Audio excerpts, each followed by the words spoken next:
Hey Katie, we are almost there and I'm so excited, toning way down. So squats and education all the way. So day one of squats and education this week, we're going to start with that abdominal 360 breathing on the inhale, relaxing and expanding 360 degrees, expanding that waistband out. We're going to do that with a 90-90 flow. So we're pairing up, warm up, and breath and brace. So one thing we can do is just for a couple of breaths, sit in this 90-90 position and do that expansive breathing. We'll do both sides like that, thinking about getting both butt cheeks on the ground and still trying to reach those knees to the ground as well. Then we can move through. If we need to lean back, we can. Some 90-90s. While we breathe.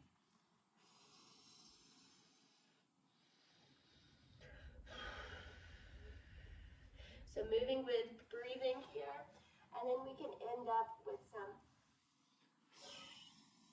extensions if we want to. You can always use the floor or a chair in front of you as a point of contact if we need it in those extensions.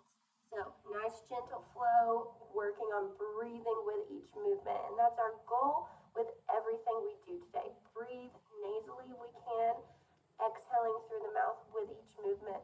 Real relaxed face right now. So we're going to start with a double dumbbell rack squat. We're going to pair that up with a double dumbbell march.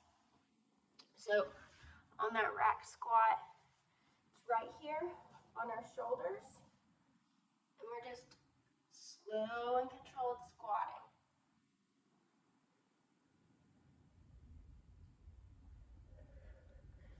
And that's paired up. Let's see if I can move my camera. We're really far down. There we go. That's paired up with a double dumbbell march. So you're doing 8 to 10 of those squats, and then keeping those dumbbells racked. 8 to 10 marches. Make sure you have stability on one foot. Shift before you lift that leg up. Slow and controlled breathing with each movement is what we're thinking. Lightweight, I'm leaving that up to you because light is very subjective right now, day to day. Then we're going to pair up a bird dog press back with a lunge rock. 8 to 10 on the bird dog press back. I would like for you to be against a wall if you can, feet flat on the wall. Wrist under shoulders. Press butt back towards the wall. Expand, open the back of the pelvic outlet, and then squeeze it to return. So expand it out, release that pelvic floor, and then squeeze it to return.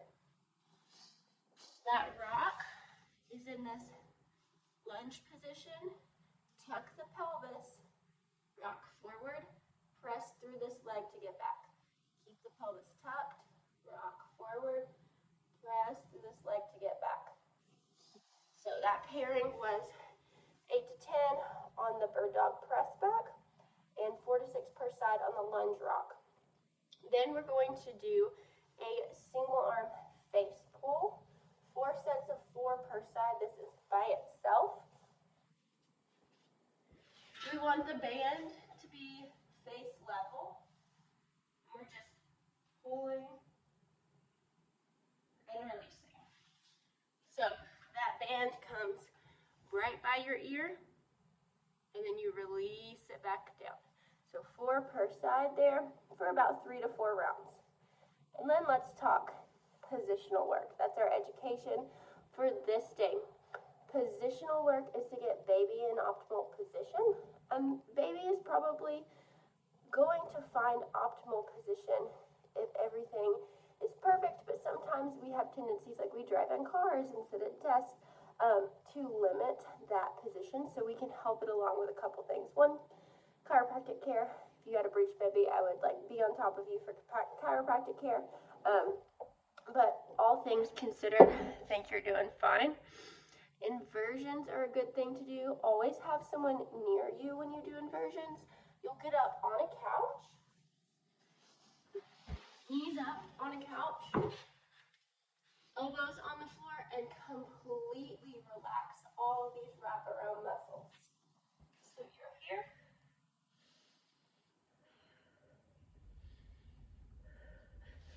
So in that, we want a straight spine, and we're just breathing for about 5 to 10 breaths. It's where you're comfortable. If you're dizzy at all, that means blood pressure issues could be involved, and then we would want to stop that. But this is from Spinning Babies, if you're interested in that.